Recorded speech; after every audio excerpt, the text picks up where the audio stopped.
I'm Janelle Shires, Youth and Family Director here at the Center for Spiritual Living in Seattle. Thanks for joining me today. I look forward to meeting you in person. We have youth program for kindergarten through 12th grade here on Sundays during 11 o'clock service. But if you can't get into our center, these lessons on video are ways for you to explore spirituality with your children at home, wherever you are. So this month we are doing Tales from the Torah, and this lesson is on loving kindness.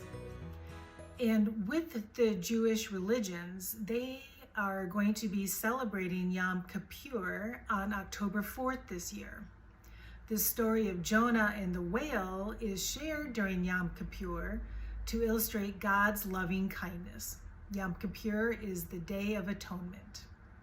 So with the story of Jonah and the whale, I'm going to tell you about it. Jonah was a prophet, someone who tries to live by the ways of God and share that love with others. So God asked Jonah to go to a place called Nineveh and tell the people there to live with knowing God in their hearts.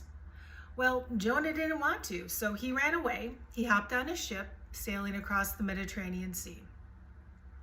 Shortly after he gets on the boat, a large storm comes up, and Jonah had been sleeping on the bottom of the ship, and the sea kept getting rougher and rougher. The sailors were afraid, but Jonah knew what needed to happen. He knew that the seas were rough because he disobeyed God. So he told the sailors, "Throw me overboard," so that they would live. They didn't want to, but he told them that was going to be the only way any of them would live.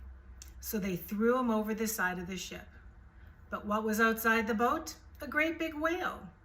The whale saw Jonah and swallowed him up. He was in the belly of that whale for 3 full days and 3 full nights.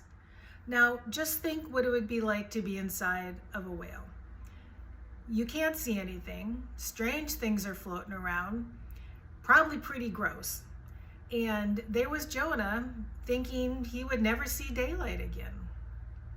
But while he was in that whale, Jonah thought about God and what he had done.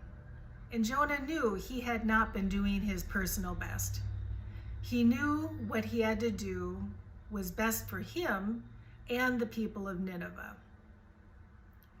He thought about his running away, and he also was very grateful that he didn't drown.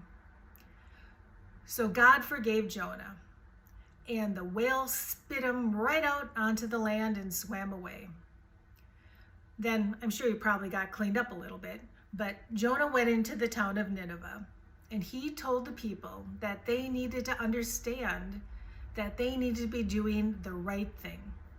They listened to Jonah and were grateful to God and sorry for the bad things they had done.